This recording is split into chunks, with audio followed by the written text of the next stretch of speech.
Have you ever stopped to think about the most grandiose constructions mentioned in the Bible? Some were built with unimaginable wealth, others crumbled in mysterious ways, and there are even those that science tries to explain but simply cannot. Throughout history, these sacred edifices marked pivotal moments in faith and human civilization. And today, we're going to explore 5 of the greatest biblical constructions and the mysteries surrounding them. But stick around until the end, because the last construction on this list holds a surprising secret that might forever change your view of the Bible. Now, imagine the challenge of building a massive vessel without modern technology, without cranes, without power tools, just with wood, calloused hands, and unwavering faith. That was the feat of Noah, a man chosen by God to fulfill an extraordinary mission, to construct a colossal refuge to save his family and the animals from a flood that would destroy the earth. The story of Noah's Ark is one of the most well-known in the Bible, but few stop to reflect on the grandeur of this achievement. According to the scriptures, God instructed Noah to build a vessel of impressive proportions, 135 meters long, 22 meters wide, and 13 meters high. To give you an idea, that size is equivalent to a modern cargo ship, something unimaginable for that era. Now think about the effort required for such an endeavor. Upon receiving this divine command, Noah began cutting wood, crafting perfect joints, and creating compartments for the animals. Decades of grueling work, facing mockery from everyone around him, enduring intense heat, and bearing the immense responsibility of preserving God's creation. But one question remains. How did Noah accomplish such a feat without advanced tools? How did he organize thousands of animals inside the ark? And most importantly, was there really a flood capable of covering mountains? Many scientists and historians have investigated the possibility of a global flood and found surprising clues. In the Mesopotamian region, there are geological traces of a catastrophic flood that may have inspired the biblical flood narrative. But what's even more intriguing are the possible evidences of the Ark itself. In 1959, a Turkish pilot flew over Mount Ararat and spotted a formation resembling a ship's hull. Since then, numerous expeditions have tried to confirm whether Noah's vessel lies there. Some of these missions discovered petrified wood and structures resembling a large boat. Could this be Noah's Ark? Science remains divided, while faith stands unshaken. Now imagine a city protected by impenetrable walls, structures so thick they could withstand any attack. But suddenly, they fall, not by war machines, not by heavy weapons, but merely by the sound of trumpets and shouts of faith. It sounds impossible, right? Yet that's the story of the fall of Jericho, one of the most astonishing events in the Bible. Jericho was one of the oldest cities in the world, fortified with walls deemed indestructible. For the Israelites, who had just spent 40 years in the desert, conquering that city seemed impossible. But God had a plan. He ordered the Israelite army to march around the city for 6 days, once a day, in complete silence. On the 7th day, they were to circle it 7 times, blow their trumpets and shout, and then something unbelievable happened. The walls collapsed entirely. Now think carefully, how could this have happened? How could simple marches and the sound of trumpets bring down such sturdy walls? In the 20th century, archaeologists excavated Jericho and uncovered impressive ruins. In the 1950s, British archaeologist Kathleen Kenyon identified remains of massive walls that appeared to have collapsed outward, not from an external attack. This aligns with the biblical account, which describes a sudden fall of the walls. Some scholars try to find a natural explanation for the event, suggesting an earthquake might have caused the city's destruction. Indeed, Jericho sits on a geological fault line where earthquakes were common. However, this raises an intriguing question. How could Joshua and the Israelites predict the exact moment an earthquake would strike? And furthermore, how could the earthquake have occurred at the precise instant of the trumpet blasts and war cries? That's a question that remains unanswered to this day. But now, brace yourself to learn about an even more fascinating construction. Imagine a building so magnificent that its walls were coated in pure gold. The sunlight reflected off it like a heavenly beacon, illuminating the entire city. This sacred place was built to house the presence of God on earth. This was the Temple of Solomon, the masterpiece of Israel's wisest king.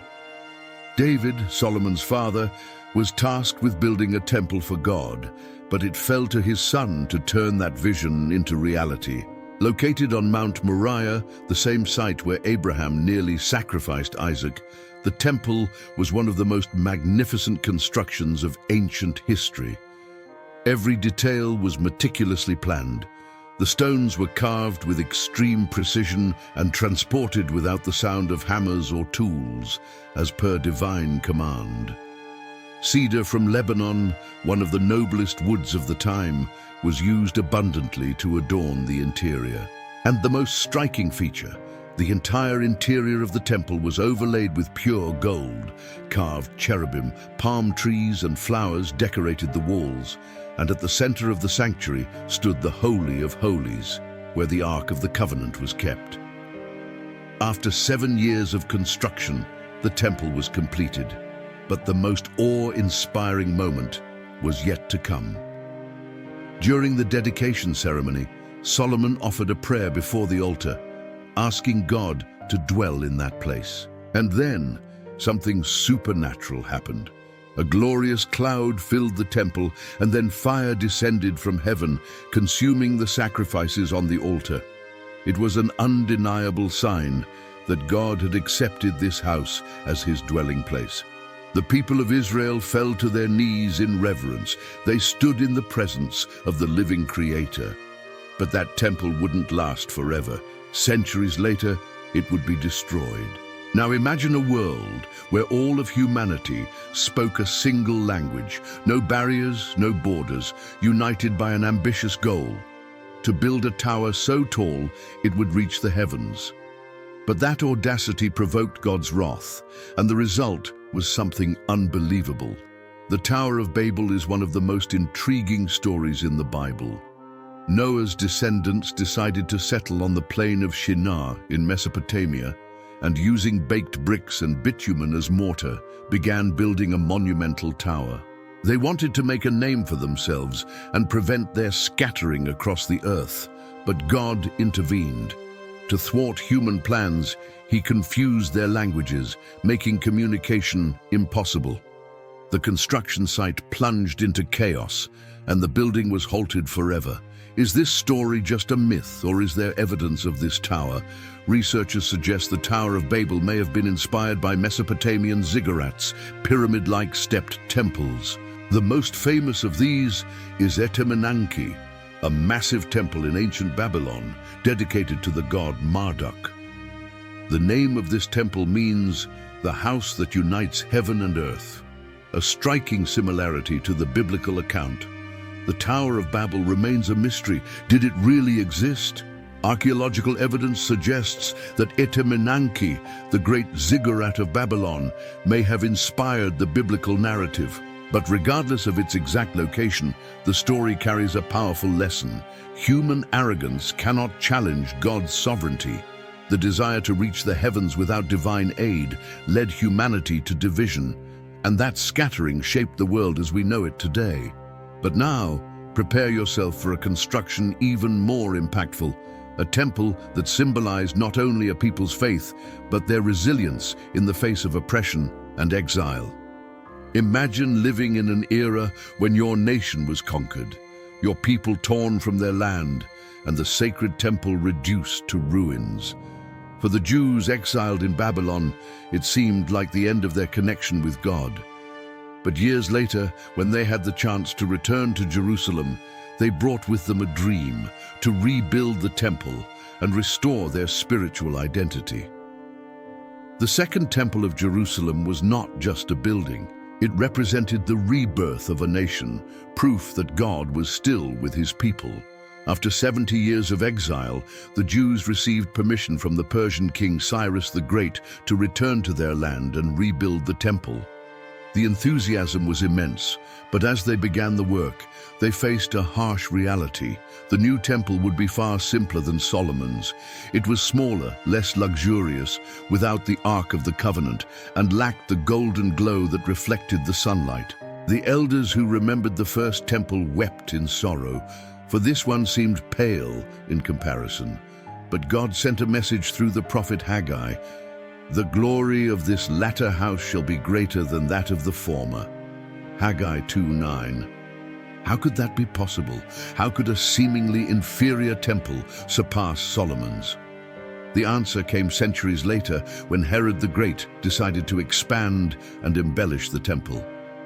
He transformed the structure into one of the most impressive of the ancient world, doubling the size of the esplanade, constructing massive columns and walkways, and overlaying parts of the temple with gold and white marble. Under Jerusalem's sun, the structure shone magnificently, leaving visitors in awe of its beauty. This temple became the heart of Judaism, and it was there that Jesus taught, drove out the merchants, and made a prophetic statement: "Destroy this temple, and I will raise it again in 3 days." John 2:19. The religious leaders were outraged by this claim, but Jesus wasn't speaking of the physical building. He was referring to his own body, which would be sacrificed and resurrected on the 3rd day. And as foretold, the temple was destroyed. In 70 AD, the Romans besieged Jerusalem, and after months of battle invaded the city. The temple was set ablaze and reduced to rubble. Historical accounts say the gold melted in the fire's heat and seeped between the stones, prompting Roman soldiers to dismantle everything to retrieve the precious metal. Today, all that remains of that temple is the Western Wall, a piece of the original structure still standing, reminding the Jews of its grandeur and the pain of its loss. But that destruction marked a new era. Jesus came to teach that God does not dwell in temples made by human hands. Now the true temple is the heart of every person who seeks him sincerely. And now think with me, if God desires to dwell in you, is your life ready to receive him? If you wish to be a living temple for God, comment now, "Lord, dwell in me." This was just the beginning.